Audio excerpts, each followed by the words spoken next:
সেদিন তো খুব বড় বড় কথা বলেছিলে, এখন নোংরা পোশাক পরে মানুষের সামনে দেহ দেখিয়ে নাচতে গাইতে তোমার লজ্জা করে না? এত তাড়াতাড়ি তোমার অহংকার মিথ্যে হয়ে গেল? হ্যাঁ, মিথ্যা হয়ে গেছে। কেন হয়েছে, কার জন্য হয়েছে দেখতে চাও, শুনতে চাও? এসো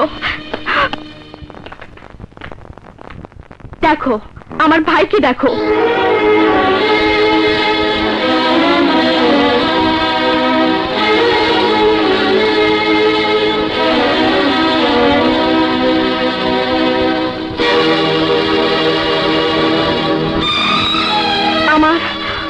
আমার ভাইয়ের এই অবস্থা কে করেছে জানো?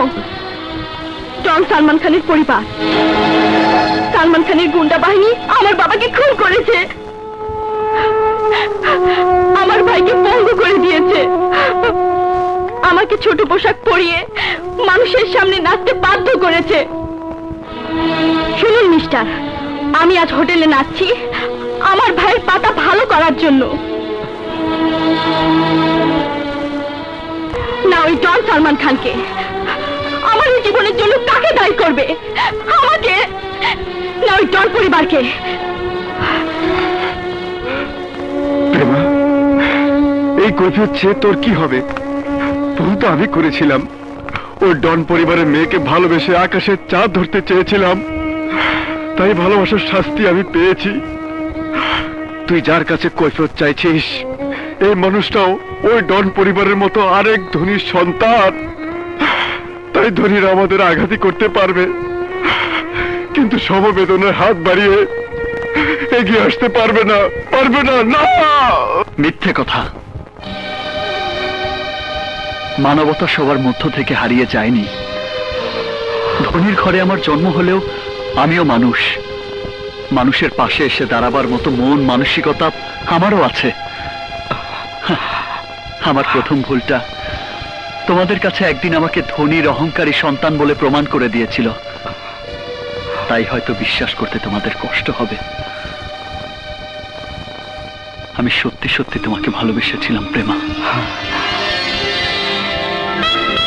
যদি কথাটা সত্যি হয় তাহলে পারবেন আমার এই বোনটাকে আজকের এই অসুন্দর জীবন থেকে মুক্তি দিতে? বলুন, পারবেন? আমি শুধু প্রেমাকে মুক্তি দেব না, আপনাকে বিদেশ পাঠিয়ে আমার জীবন বাঁচানোর ঋণটা শোধ করতে চাই। আমি আপনাকে কথা দিচ্ছি, প্রেমাকে আমি বিয়ে করব।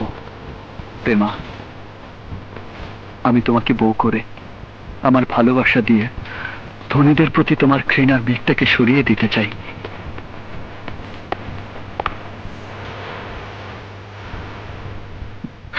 কি বলতে চাস তুই? বলতে চাই, এই ডন পরিবারের ঝলমলে আলোর বাইরে এই ডন পরিবারের প্রতি মানুষের ঘৃণার কালো মেঘ কি পরিমাণে জমা হয়ে আছে তা তুমি দেখোনি ভাইয়া, আজ আমি দেখে এসেছি। অথচ আমরা আমাদের মিথ্যা অহংকারকে প্রতিষ্ঠিত করার জন্য ডন সেজে বসে আছি। বলতে পারো আগুনে জ্বলে পুড়ে মরেছে আমাদের চাচা, আর বুকের তাজা রক্ত ঢেলে দিয়ে আমাদের বাবা। জানি, আমি সব জানি। ডন পরিবারে তোর জন্ম হলেও আন্ডারওয়ার্ল্ডের নিয়মটা তোর জানা নেই।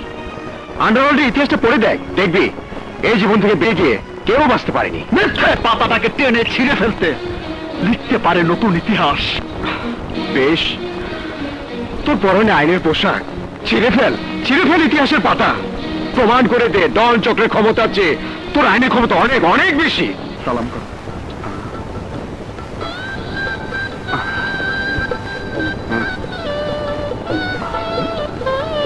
রাখো। এসো।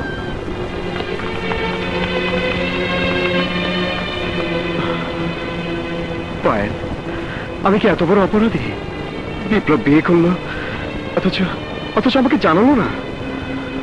সবকিছু ঠিক হয়ে যাবে, ঠিক হয়ে যাবে।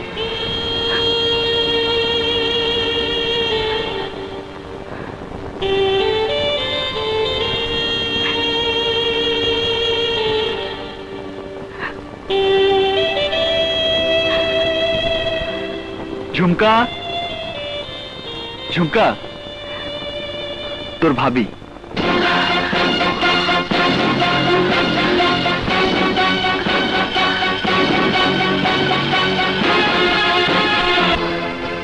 তাহলে তুমি আমার সাথে প্রতারণা করেছো।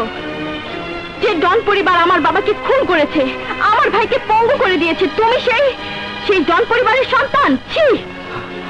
তুমি তোমার পরিচয় করছে, তোমার মতো মেয়ের জীবন ধন্য হয়ে যেত।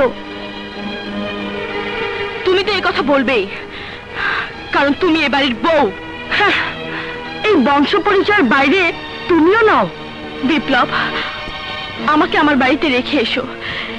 এখানে আমার দম বন্ধ হয়ে আসছে। আমি কিছুতে এই বাড়ির কাউকে সহজভাবে মেনে নিতে পারবো না। প্লিজ বিপ্লব, আমাকে নিয়ে চলো। প্রেমা, প্রেমা, তুমি বিশ্বাস করো, আমার বাবা তোমার বাবার খুনের জন্য দায়ী নয়। আমার বাবা তোমার ভাইয়াকে খুন করতে চায়নি, একটা মিথ্যা ষড়যন্ত্রের শিকার হয়েছিল। আরে তুমি তো আমাকে প্রতারক বলতে পারছো। একবার ঝুমকার দিকে তাকিয়ে দেখো, তুমি হাসপাতাল থেকে ওকে ফিরিয়ে দেবার পর এক বুক ঘৃণা নিয়ে বাবার মুখের উপর দরজা বন্ধ করে দিয়েছিল। আর বাবা যেদিন খুন হলো, সেদিন থেকে এই ঘরের ভেতর বাবার ছবির সামনে চুপচাপ বসে থাকে। প্রেমা, প্রেমা, একটা ভুলের মাঝে বসবাস ছিল তোমার, তাই তোমাকে আমি এই বাড়ির বউ করে এনেছি, তোমার সেই ভুল ভাঙিয়ে দেবার জন্য। আর তোমার ভাই মুন্নাকে চিকিৎসার জন্য বিদেশে পাঠিয়েছি, আমাদের আদরের বোন ঝুমকার ভালোবাসা ফিরিয়ে দেবার জন্য।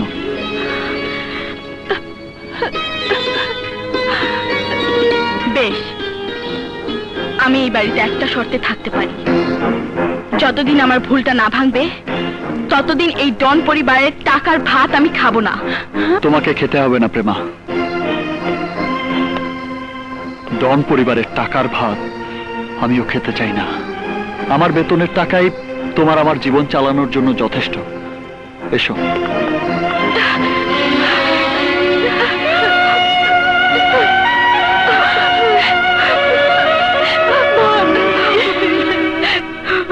বিপ্লব, তোমাকে নিয়ে ডিপার্টমেন্টে আলোচনা চলছে। তুমি কেন তোমার নিজের ভাইয়ের ডনগিরি বন্ধ করছো না? ডিপার্টমেন্টের ধারণা তোমার ভাইকে সাহায্য করার জন্যই তুমি পুলিশের চাকরি নিয়েছো। স্যার, আমার বিরুদ্ধে যদি আমার ভাইয়াকে সাহায্য করার প্রশ্ন উঠেই থাকে, তাহলে আমি এই সন্দেহের প্রশ্ন থেকে অবশ্যই নিজেকে মুক্ত করব। আমার ভাইয়াকে ডনগিরি থেকে সরিয়ে এনে তার সমস্ত বৈধ অবৈধ আর্মস আইনের কাছে জমা দিতে আমি বাধ্য থাকব। আরো প্রমাণ করব আমি সত্যিকার অর্থে আইনের সেবক। আইনের চেয়ে আমার কাছে রক্তের সম্পর্ক বড় নয়।